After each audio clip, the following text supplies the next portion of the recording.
Hey, Tuan, so let's talk about this thing. Wealth has a need for speed. You talking about get rich scheme? No, not the rich quick scheme. Because guess what? Many of you, when you're watching this video, and I just said wealth has a need for speed, you just thought about, It's a get rich no quick get stuff. rich. It's a scam. You know what the scam is? The greatest scam is Mm, the get rich slow scam that we've been embedded with all of our lives. So when we man. hear about making wealth faster, we think it's get rich quick scam. But Yeah. actually, no. We're reaching the same destination, but we're just going to show you how to reach it faster. Yeah, so if you're taking notes, write down wealth has a need for speed. I want to talk about 4 levels of kingdom entrepreneurship and which one you are at in your journey right now. A big part of, for me is I was taught growing up that you should work hard and one day you can retire and save up all this money, right? It's more like, hey, work hard when you're young so you can die rich, right? That's literally what I was working towards, is work hard when you're young, trade away your young years to work hard, and then eventually when you're old you'll probably have a lot of money. But what are you gonna do when you're like old and you have all this money? Man, I mean, like struggling trying to even get on, go on vacation and things like that. So why not be able to actually utilize some of your wealth while you're young and in those years that you can actually do it? And that's what we're talking about here, gang, because we've been sold this lie: go to work or go to school, go to work 40 years at one job and get a pension. Well, guess what? Most jobs, 90% of them, they don't have a pension anyway. So what are you going to do in that sense? I was in corporate for 16 years, Yep. and I remember it was very tight. I only could contribute a certain amount to my 401k. There was no retirement in this even corporate industry that I was in. I was in retail. Even though I was making like 150,000 on salary plus bonuses, I still found myself coming up short. And I don't know if you ever found yourself coming up short. And what it looks like is, Torn, I'm married. I got 5 kids, right? Yep, let's get that out the way. I got 5 of them, right? Yeah. And I love them all. But you got to buy a lot of groceries. And I remember watching all the groceries go through the turnstile, and then I have to check my account to make sure my account lines up to what I got on the belt. Yeah. And there was times that we had to put some stuff back, because I was in the slow lane of wealth building. I was actually on the sidewalk. So what we're going to talk about is like how to get off the sidewalk of wealth building and how to get on the freeway. Same destination, just a different vehicle getting there. Yeah. I want to ask this question, like, you're watching live right now, or just watching later. Like, how many of y'all want to build wealth faster, right? Yeah, type faster down there. Yeah. How many of y'all want to build wealth faster? One of my favorite verses is Deuteronomy 8:18. And in that verse, God's saying that, I've given you the ability to create wealth. And the only caution here is when you become wealthy, don't forget where it came from. That's good. Right? Don't forget. Don't forget where it came from. But nowhere in that verse does it say that I just hand you wealth on a silver platter. Like, we've been given gifts and talents. We're able to learn new skill sets. I call it high impact skills, especially in the coaching business, where now we can make millions of dollars just using our mouthpiece. And that's why I want to talk about like 4 levels of kingdom entrepreneurship, and I want to walk through like 4 different phases of what it takes to kind of reach this level of where you can build wealth faster. And let me just say a disclaimer, like, I'm not here trying to preach a prosperity gospel or nothing like that. Don't let that thought fool you here. Because so many Christians, that's the first thing they think about. Oh, it's the prosperity. Oh, these guys, they talk about it, making money and this and that.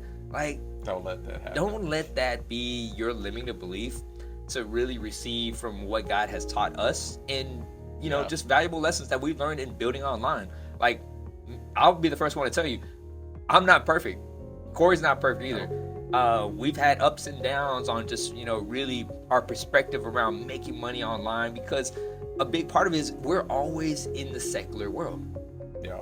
And there's always someone that's ahead of us that sometimes we fall into the comparison trap, all the time. So I would say this, before we start sharing those 4 levels of kingdom entrepreneurship, I think about like this is either, there's a local grocery store that's by my house. I can walk to that grocery store. It's literally going to take me about an hour to walk there, right?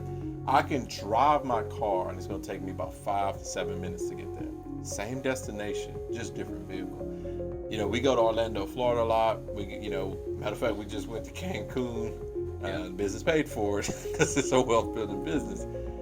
I can drive to Orlando, Florida, 19 hours. We can fly in that airplane 3 hours. It took us 2 hours to get to Cancun. Hey, we can row our boat to Cancun. It takes us a long time, or we can fly for 2 hours. Remember, same destination, different vehicles. So that's what I want you to kind of walk through when you're thinking through this, and don't let limiting belief systems crop up and say anything, like to like shut this down. I want you to evaluate this to say, is my vehicle right for where I'm trying to go in my life? Like, that's how you want to do. I remember one of the questions is, hey, what does a rich life mean to you? What does a wealthy life mean to you? Like, it's more than likely it's not gonna be the same as what it means to us. For us, it's time freedom. It's money. It's money to give to causes, to build the kingdom of God around our city and our world. So it may mean a little different for you, but that's really what it means for us. So like, as we kind of roll into these four kingdom, 4 levels of value kingdom entrepreneurship, I just want to preface that, right? Yeah, and it's important to identify what you want and why you want it. So the first level here of kingdom entrepreneurship, where most of us start off before becoming entrepreneurs, is the level of being an employee. Okay. Yeah. That's the first level, right? I didn't just wake up one morning and say, you know what, I want to become an entrepreneur. Like, I had to learn how to work at a job. One of the commonalities that me and Corey had was I did 9.5 years in prison as a slave to the state. Yep. Corey was also maybe a slave to the state, the corporate, right? So we had this common denominator. We were both slaves to a system, right? I worked for Texas Department of Criminal Justice, meaning that I was, I don't know if I guess I was an employee. You was an employee. But I wasn't getting paid anything. I was working for 3 meals per day, slaving outside, working, cutting grass, like doing all type of labor.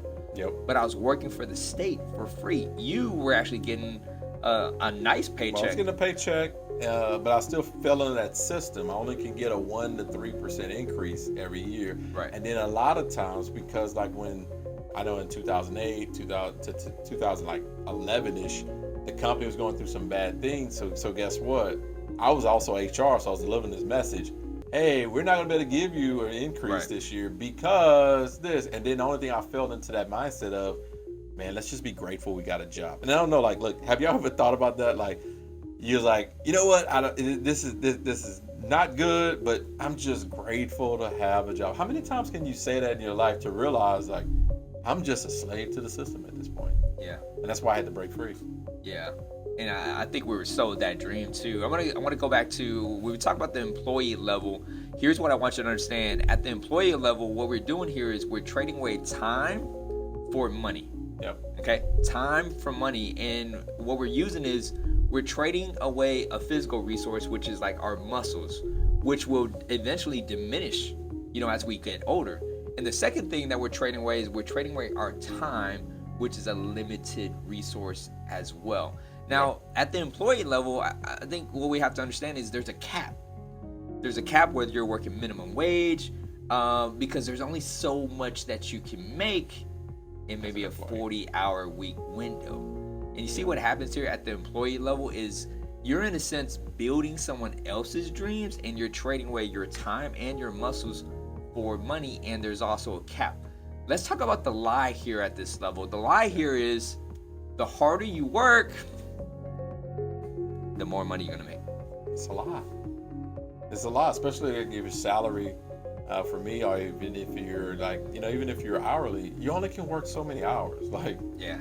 And that lie is gonna show up as some form. Like, at first you're gonna say, no, it's not a lie, Corey and Tuan, because I'm making a lot more money because I'm getting overtime. That's cool. But let that happen over a amount of time. Those muscles gonna wear out. Yeah. And it's not gonna be conducive to what you're trying to do in your life. Yeah. So that's where we started off. We were both employees at one time or another, and that's where eventually we had that idea of what would it be to become an entrepreneur. Let's talk about the second level of just getting to kingdom entrepreneurship is the manager level. I know you could speak highly into this right here. Yeah. The manager level is where now you're making a little bit more money because now you're managing the people that do the thing, right? So when you're at the employee level, I was the person that did the thing, right? Yeah. I was the one that was everyone's helper. When I was working at a machine shop for $11 an hour because I was the employee, I was going around picking up trash for every single boss in my machine shop. I was the guy that did the thing. I drove the forklift. I was trading away time for money and my muscles. And all that, I got sold the dream that if I went to the graveyard shift and got a $3 raise, man, I was going to be living that good life. But you know what? Chips. The more I made, the more taxes I had to pay. And it didn't seem like anything changed. What's different at the manager level here? Man, I mean, that's really good. I love how you brought in that last point, because if you want, I want you to kind of think, because before I go into the manager level, I want you to think that we bring these mindsets into our business. When we bring this employee mindset, and as a coach, as an entrepreneur online, you think, and I was thinking, you know what? I'm gonna grind this $100,000 per year business out. I'm gonna work 7 days a week, 16, 20 hours a day, because I'm thinking like an employee. All right, so the next level is manager. And I was a manager in corporate, director in corporate, whatever you want to call it. It could be executive. Manager is all of the above. So like, you're still working for a corporation or a system. It's just now you're managing the people who are doing the thing. Like, that's what Tuan was just talking about. So for me, I was in HR. I used to manage, and I was in business. I used to manage the people who's doing the thing. But what it was I was locked in. So like, now from a salary position, these more normally salary people, they can work you like a dog if they want. Like, you don't get paid overtime over 40. So on your check, it says, and look, check this out, salary people, it says 40 hours and it has a set amount. Yeah. But you worked 60 hours. You're like, okay, what are the 20? Yeah. It's another one of those moments. Hey man, be grateful you got a job and a paycheck. And that paycheck becomes your drug. So you get hooked on a paycheck. So every 2 weeks, you know exactly how much you're gonna make. So you know when you're buying stuff, then there's a check coming in another 2 weeks. So you keep on buying.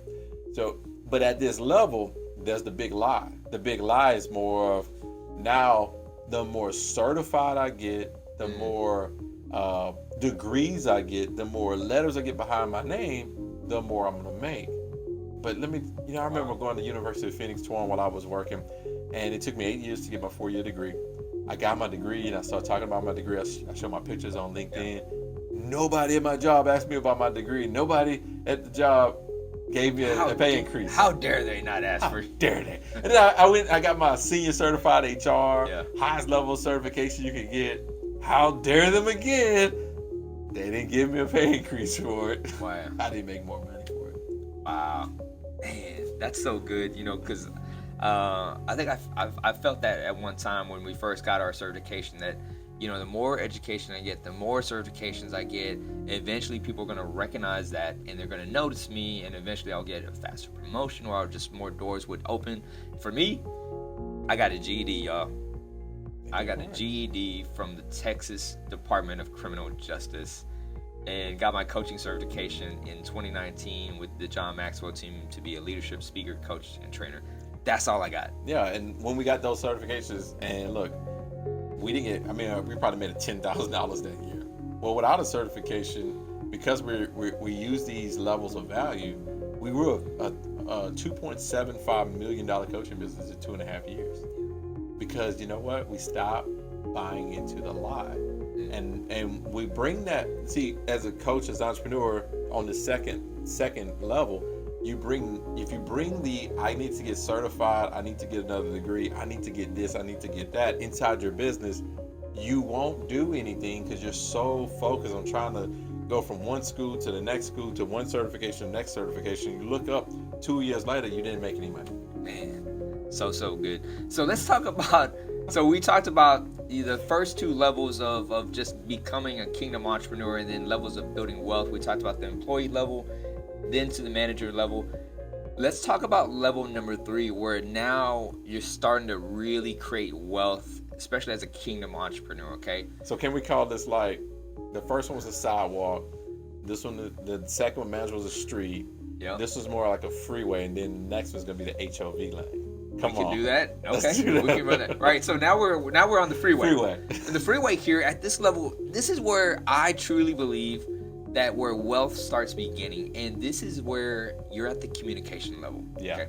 Now you're able to communicate to the masses. You're able to use your mouthpiece, your gift of gab, and if you have a product or a service or even a coaching offer, you're able to influence the masses, and you have something to sell and to offer them. You know, at this phase, Corey, I believe you can make millions and millions, and you're really not capped at a limit because you're able to use your mouthpiece to generate wealth. It's communicating. Like the communication is like one of the highest paid and highest influential skills you can make, you can do. So you're communicating to the masses. There's speakers that's making $50,000 for a 1 hour talk. I know John Maxwell makes like 50 to 100K 1 hour talk because they communicate. Well, for us, from a coaching standpoint, we communicate to the masses on our Facebook Lives. We communicate through our course. We communicate through our calls. You can allow your gift of communication to make a huge profit, but also just a huge impact. Yeah, and let me also throw this in. When I say communication, it's not just speaking, on TEDx stages and things like. John Maxwell, our mentor, has written over 100 books. New York Times, multiple, bestseller over and over. I don't know how many millions and millions of copies he sold, but that was part of communication. Yeah. He's speaking through his writing, and when he speaks on stage, he's talking about content in his book. It's overflow. It's like us helping people build a digital course. Like that's your book. That's like our digital course that we got $1 million award through Kajabi on from the course award. That's our way of communicating. Now that one course touches many people and it still communicates our message. Yeah. So level number 3, communication, okay? But the final the final phase here, and where wealth really transcends to the top, is what I call the creator phase. Come on. And then the creator phase is where now you are getting paid for your ideas. I think some of the top creators in the industry, I would mention, when I say Elon Musk, who do you think of? Yeah, well, I think about actually the industry. I think about Tesla, electric cars, SpaceX, Twitter. No, Twitter was X now, right? Now, you think about like Steve Jobs, Apple. You got all these people that out of creativity. I go back to the chapter of imagination in Think and Grow Rich, where that was that old kettle, and that guy didn't understand. He had this recipe. He sold everything for $500 to this pharmacist. The pharmacist took that and he got with somebody that was mentoring him, and he put that together and it became Coca-Cola. Like, he's getting paid out of his creativity. The thing about it is like, we're spiritual beings, living in a physical body, but we're also gifted with an intellect. So God has given us the ability to create. God is a creative being. So when God created trees, the trees reproduce itself and create more trees. It drops acorns on the ground, acorns brought up to trees. For us, the same thing is the reason why you're looking at this video, or even if you want to grow your business or you want to grow in your industry, is because you were made to create and grow. And that's what the creativity space is all about. Now, you're not getting paid off your time. This is why I call it the HOV lane. You're getting paid. You're paying for stuff not out your time. You're paying for stuff out of your creativity. So, like, case in point, we were at the dealership. I was getting my wife's Ford Expedition worked on, and she started looking at that Bronco, and it looked nice. It was $60,000. Right. Now, if I'm working for my time, I'm thinking, how much time I got to trade to get $60,000? Versus in my creativity space, I'm like, well, I got a $30,000 offer. I can just sell 2 or 3 of these things, and I can pay this vehicle off with 2 clients. You see what I mean? So like now I'm like, out of my creativity, I'm like, oh, this is nothing, because I can afford this out of just by doing this. Versus now, instead of saying, hey, I got to work 1,000 hours or 2,000 hours just to do it. So hopefully that makes sense to you, because you get paid off your creativity, not off your time. That's so good right there when you mentioned just God creating us to be creators. And I think when we look at who are the greatest entrepreneurs, I would say God is. Yeah. Like, he created literally everything. And I think for entrepreneurs, we have this spirit that's in us that wants to create, and we just need to be around proximity of other creators that can help us kind of just pull that innovative spirit out, because that's so key right there. Man, no doubt. And that's what it is. Like, who you surround yourself with is who you become.